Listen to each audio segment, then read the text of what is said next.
today we are having a guide here.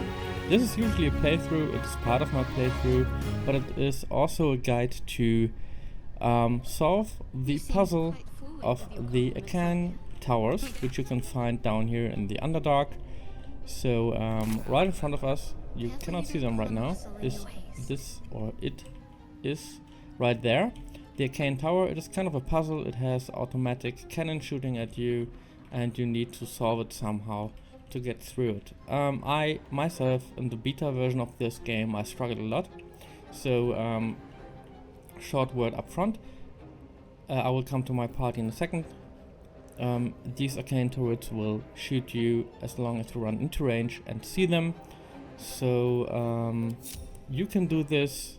You should select one character piece by piece and do the actions with that. For the first part, you need either Gale or Astarion or your rogue on your own. So the really important things is you have a potion of invisibility, or you have Gale who can cast invisibility of one of the characters. Okay, so the turrets, like for example the clerics, come with Sanctuary, which won't work against them. So you need to pass these turrets in order to get into the tower and disarm them.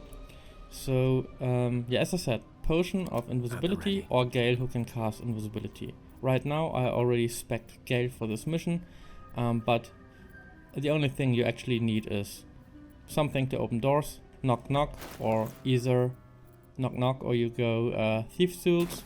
The doors are quite easy to crack open, so even Gale can do it. Or you go with Astarion or your main character, it doesn't really matter. So I will come to that in a second. I will show you what happens when you pass on the turret. So it will go into turn-based mode. You don't want that, you just run off it. You will take 1 or 2 hits maybe.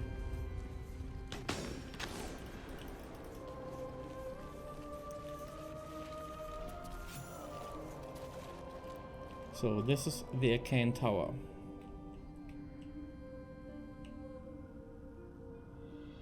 Okay.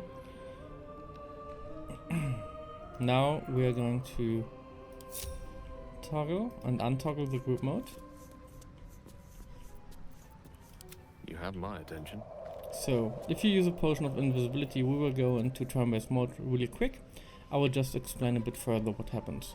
So in the first part, there is an arcane turret which will certainly shoot at you once you go up here. And then you have to pass a door which you have to open and unlock still. Let's explore. So we jump up here. No honor among snakes. If you go into crouching mode, like C, you can see where the turret can see you.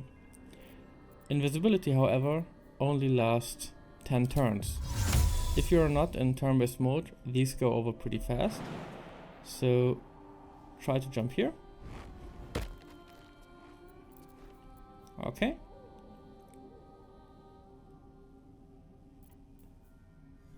You can cast Longstrider first, if you have it. It's not necessary, it just makes it easier.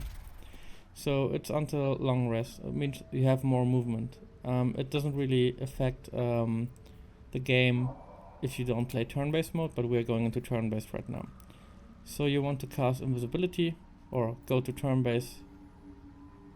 No, you cast it before because you want to cast knock, and it's both level 2 spell.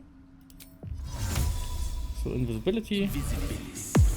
Then you go turn-based mode. And now you see you have still 10 turns left. And then you basically just run.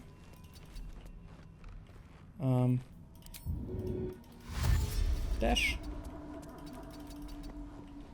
In my opinion, you can already exit turn-based mode.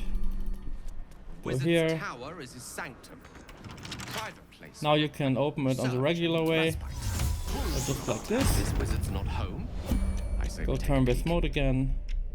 Oh, he lost invisibility because of concentration. So yeah, you possibly want to open that door with a Thieves' Tool. It's not really hard. But anyway, go invisible again. Open the door. Run through it. What's saving? You can even use Misty Step if you want to. It's not necessary. You can do it without that. Oh, and I lost my invisibility for that. And sorry. And turn-based mode.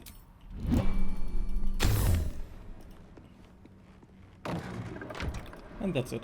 So you don't actually, you know, get any alarm done or whatever. It's just they're just shooting at you and they will kill you.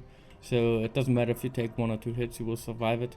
But the easiest way is to go up there, use the thieves tools, go up here, open the door, and then you can just jump around here. Right away. You need to go at the very bottom. If you have it really convenient, you do featherfall, which means you can jump high. Otherwise you will take a little bit of damage, like 10 damage per high jump, and then you can just short rest. It really doesn't matter here. That's cute. So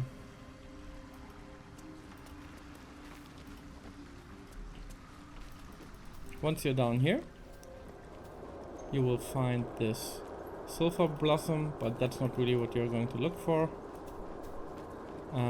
That's cute. Yeah. Mistra, what are these accursed flowers? As a mage, I said, because it will interrupt you. You will not be able to do any magic. So that's an issue. I will just show you how to disarm the arcane stuff. This door is actually closed, so you can still lockpick it. You cannot cast knock now because it has 15 actually.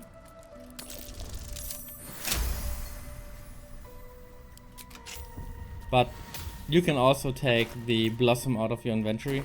Like, you can actually drop the item, and now you can cast knock again, so it's not really an issue here.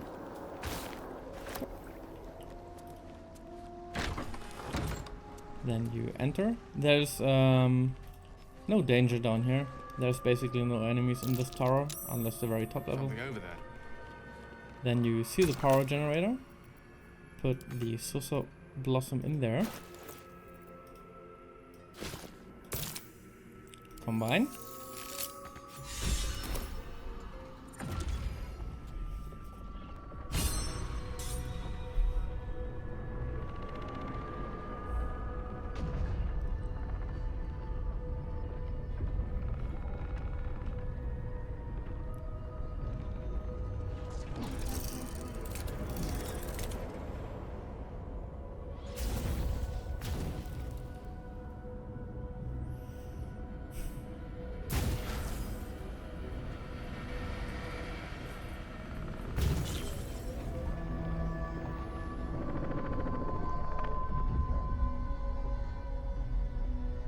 And that's really it.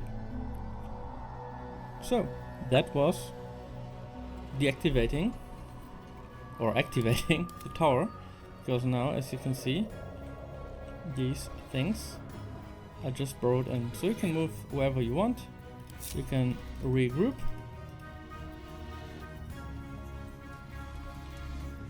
And actually go wherever you want. And there's one thing more.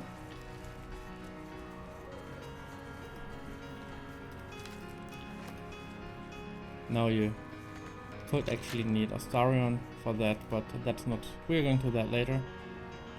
So let's go into the tower and I will show you quickly how to use the elevator.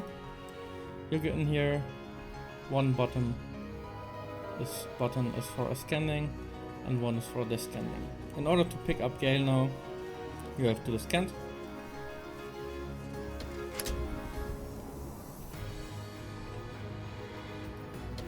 Twice, and they are reunited.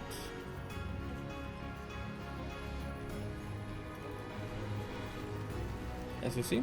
Here's a lot of loot down here, but yeah, this was just it for activating, deactivating the Arcane Tower. At the very top level you will have a fight against robots, which are level 5 or 6, I guess. And yeah, I hope it was helpful for you, and yeah, if you liked it, please consider like and subscribe. Yeah, and that was basically it. Thanks for watching, and yes.